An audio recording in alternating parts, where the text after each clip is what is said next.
From the President of the United States, a captain in the United States Army receives the nation's highest military award, the Medal of Honor. In a violent 5-hour battle triggered by a full-scale attack on the detachment he commanded, he personally led a successful defense operation, repeatedly exposing himself to enemy fire. He was wounded 4 times. In this engagement, his citation says, he displayed conspicuous gallantry and intrepidity in action above and beyond the call of duty. The proud old phrase summons memories of brave deeds from the long past of America's military history. But the tribute to Captain Roger Donlon is not a reflection from the past. It is a page in the burning history which is being written today. For it is December 1964 as Captain Donlon stands in the White House to receive his award, and the courageous action described in his citation took place only a few months before in the Republic of Vietnam.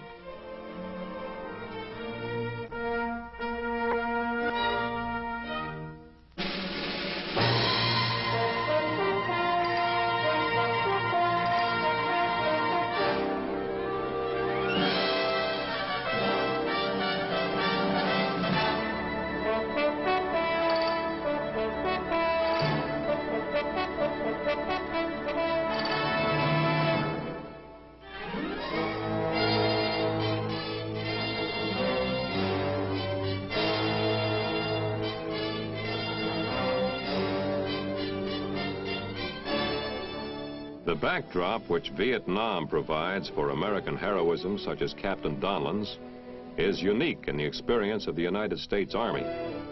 U.S. servicemen have had to adapt themselves to terrain that varies from the Mekong Delta in the south to the vast Annamite mountain chain in the central highlands, and to even greater differences in population traits and general environment. And everywhere, the war, with its strange nightmare quality, makes its presence felt. It is a dirty, many-sided, complex struggle, a twilight war fought in shadow and stealth, on battlefields which flow like the sea and whose battle lines change with the night.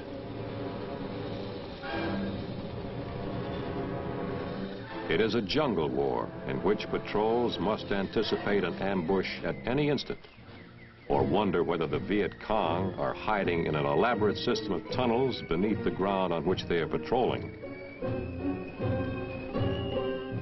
It is an intangible battle waged to win the hearts and minds of the nation's men, women, and children, as much as to win the shooting war for the mountains and deltas of the land they inhabit.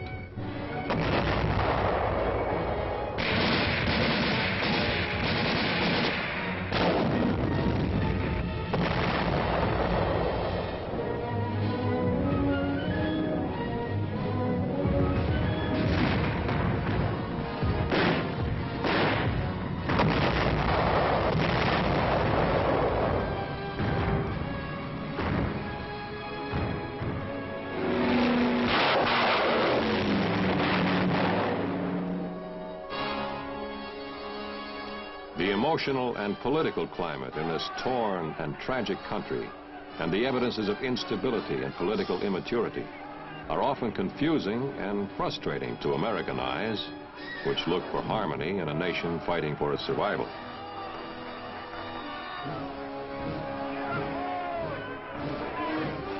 In the cities and at vital installations such as barracks and airfields, terrorist bombings of United States and Republic of Vietnam buildings increased to such a degree that the United States reached a decision to respond by air raids on military targets in North Vietnam and to bolster security by bringing in troops specially assigned to guard critical bases and key government buildings in South Vietnam. The air raids against North Vietnamese targets, in addition to their retaliatory nature, had the motive of seeking to demonstrate our determination to the North Vietnamese and to lead them to abandon their aggression against South Vietnam. The United States soldier is here, and here by the thousands, for a variety of reasons, and he must face many unique and puzzling situations. His original and still most basic assignment is to advise and help train the South Vietnamese Army in its struggle against an aggressive and highly efficient guerrilla force. However, his duties have become increasingly complex and are changing daily with a constantly evolving situation. But to the U.S. soldier, despite confusions, contradictions, and complications, the issue is clearly defined, which compels his service in this remote land half the world away from home.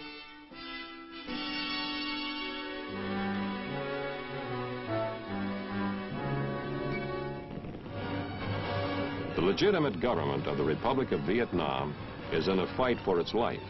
It is under attack, as it has been for a decade, by an enemy whose face and whose aim are now well recognized. The face is that of communism.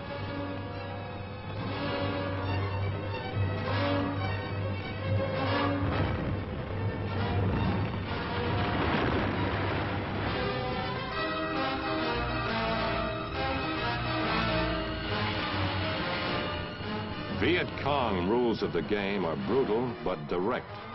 Come over to us. Think our way. Give us your active support. Contribute your crops, submit to our taxation, or suffer the consequences.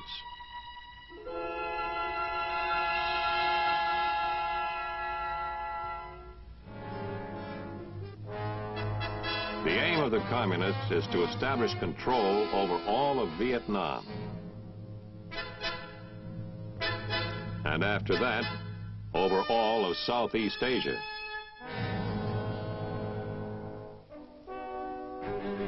The Republic of Vietnam has asked the United States for help. The American soldier is here in response to that plea. That is the issue.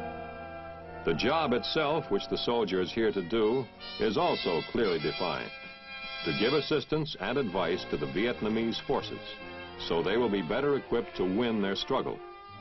Dedicated, highly trained in all phases of counterinsurgency, these specialists in helping Southeast Asians to help themselves exemplify the best elements of the term most often applied to them: advisors. Each serves as teacher, friend, diplomat, and soldier.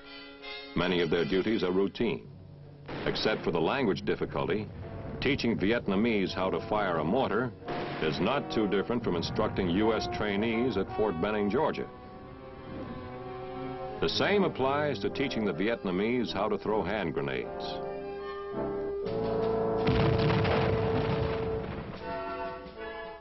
To U.S. soldiers, supervising basic artillery training south of Saigon is very much like a day at Fort Sill, Oklahoma.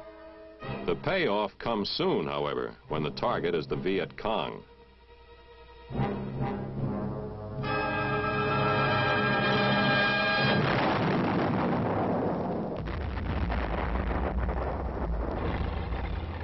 Except for terrain and, of course, the language difficulty, showing Vietnamese how to conduct an armored reconnaissance patrol is not too different from doing the same job at Fort Knox, Kentucky.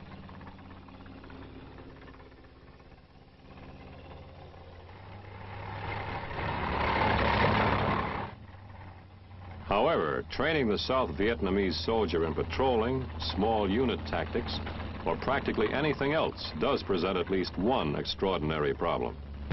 Most training areas in South Vietnam have been described as islands of semi-security in a sea of Viet Cong guerrillas. Therefore, many training exercises are tactical as well, since the Viet Cong frequently ambush or attack training units.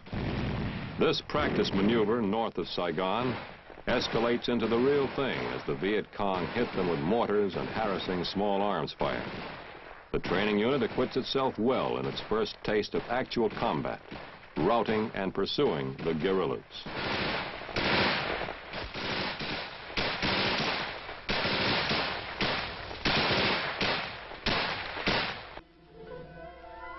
But the job has other features which are different. The enemy in Vietnam is a terrorist force inside the country's borders, although he is supplied and directed by the Hanoi regime to the north. The war he fights is a war of ambush and raids in the night. To help the Vietnamese defeat an enemy who fights in this manner is the unique character of the U.S. soldier's job in Vietnam.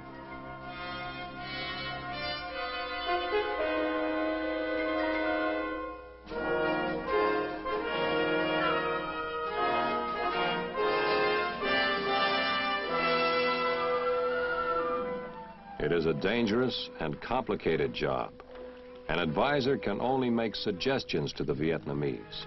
He can issue no orders. But he can suggest by setting an example.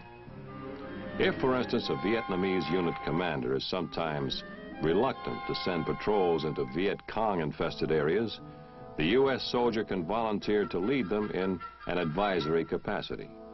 When these patrols prove successful, the Vietnamese commander will be won over and will send out his own patrol leaders.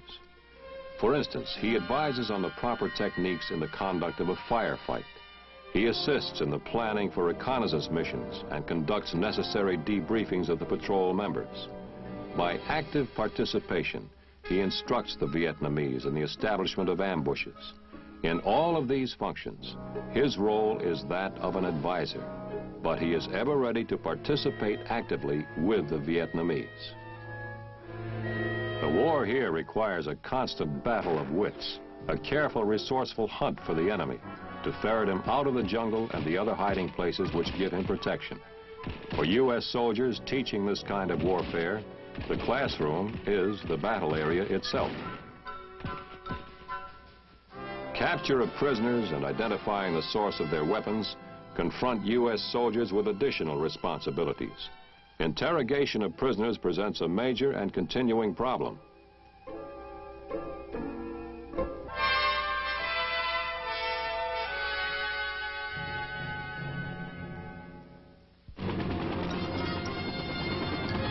Probably the most distinguishing and unique assistance provided by the U.S. military in South Vietnam has been the greatly expanded use of helicopters. Through their employment, South Vietnamese infantry are being transported directly to combat areas over long stretches of virtually impassable terrain. Jungles, mountains, deltas, swamps, and rice paddies. Within a few minutes, they move across terrain obstacles which would require hours or even days of fighting by surface means. Not only does this help catch the enemy by surprise, but it also affords greatly increased battlefield mobility. Many consider this a major advance in achieving the basic objective of all ground combat, placing the infantryman at the right place at the right time.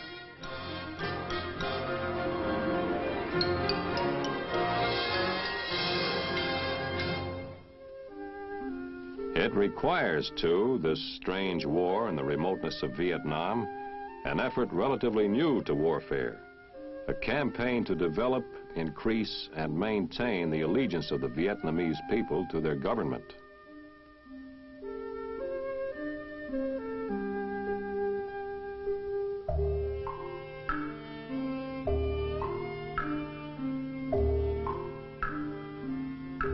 The enemy looks upon the people's dissatisfactions as a powerful weapon to be used to his advantage, for he knows he needs their support to have any hope of victory.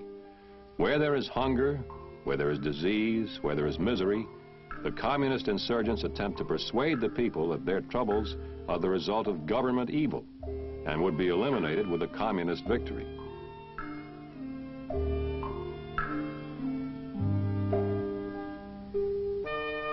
It has been said that the best example of effective counterinsurgency in Southeast Asia is a U.S. medic or soldier giving help to a child in a remote village. Part of the United States effort here is devoted to showing the South Vietnamese Army how to perform similar non-military functions to improve the lot of the Vietnamese people. Typical projects undertaken by the Vietnamese military under guidance of the United States advisors are digging wells and building bridges and schools, in addition to providing medical and sanitation services. This policy has been expanded into a comparatively new humanitarian method of waging war. For example, how best to secure a village against the Viet Cong. One answer may be to help the villages build a bridge over which they can bring their produce to market. The tactics of the Viet Cong are to attempt to win over the villagers by propaganda and promises, and to terrorize them if they do not respond.